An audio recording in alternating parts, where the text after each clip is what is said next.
excited about the win. Don't take any of those for granted. Still a lot left out for us. Just starting fast. Offensively, special teams putting it through the uprights, all of the combination, the turnovers, penalty sacks on the plus side of the territory. Some of the shots we're close on. I mean, it's just felt like we practiced really well. We're continuing the game. We got to put all the pieces of the puzzle together to go play our best football, and it's never going to be perfect either. But again, excited about the win. But there's a lot of things that we can improve upon. So, open it up. Rob, then David. Coach, just Nico looked like he played with a lot of confidence. Did you feel like you kind of saw some? He did. I thought he played with great confidence, great poise. Made plays when it presented themselves. Was close on some deep balls down the football field. We're close, man. I thought he saw things really well. So, all in all, really good command and presence from him throughout the course of the night.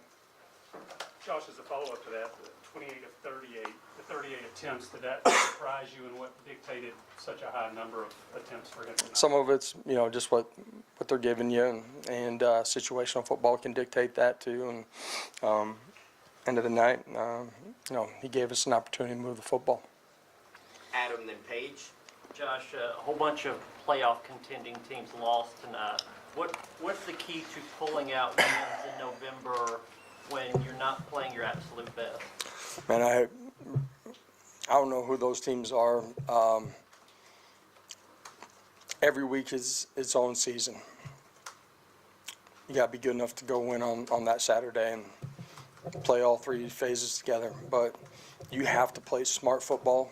Some of the penalties that we're in control of them, there's going to be some playing penalties. Like, that's just the nature of the game, playing hard. The things that we control, we got to be better in. You got to tie it all together with special teams. Some things we did well tonight. Some things we got to be a lot better in. And offensively, the turnovers, you can't have those. And they're never good in the red zone. Well, they're never good on the minus side of the territory either. So you just can't do it. We got to be better in some of those things. Practiced well the last couple of weeks. We're gaining. It's just we got to put the pieces of the puzzle all together. A little bit more on Nico's poise that you're talking about. How about that touchdown pass to Miles Goodson where he's rolling to his right and kind of throws across and behind his body? How did that exemplify that composure? Player making a play. Understanding all the traffic that's going on the backside of it too. So it's a big time play by him. Patrick, then Ben. Josh, what do you say to Max on a night like this where he's struggling? He's got, I think, 5 misses in the past 2 games. You stalk too much, or you kind of let him work it out on his own? Where's your confidence in him right now? I do have confidence in him. He's got to find a way to start faster during the course of the football game. He's kicked it extremely well up until the last couple of weeks. Hit a big one late against Bama too. Kicked it well in practice. The routine, getting re-warmed up after coming in the locker room, whatever it might be. We just got to get him into the flow of it. And because of some of what we've done offensively, it's not like he's had chip shots to start it out either, But he's good enough and confident enough to go put it through the uprights too. So, got to keep pushing.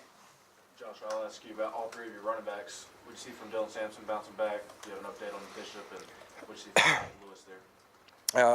I don't have an update on Bishop. D-Sam, just an elite night. Obviously wants the fumble back, but hard yards, hitting the hole, playing with pad level, solid night from him. And Peyton ran really well, he really did. And young guy just continues to keep coming on. And like I said early in this thing, that every position, but the running back group, like, it can't just be one guy. You're going to need him throughout the course, and got to get Cam back and fully ready to go and just healthy and you know, hopefully Deshaun will be ready and you know, keep pushing those guys. So. John in the very back. Josh, Dillon breaks the single season touchdown record there, but all 10 guys help him get across the line there. Just what does that say about the unselfishness of this team? You know, I think that's a demonstration of just how hard they're playing and finishing the play.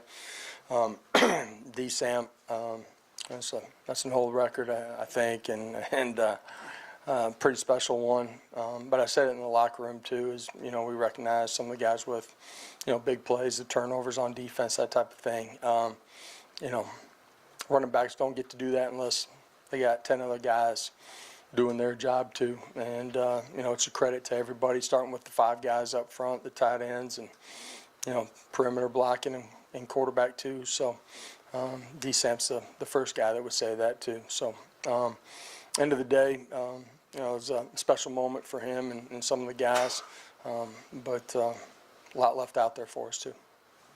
Jimmy, then Mike. Josh, your last touchdown drive, Nico came out with 3 completions and he converted 2 3rd and 7, and he was playing with a lot of confidence, and I wonder if that gives you more confidence to just open the playbook up for him.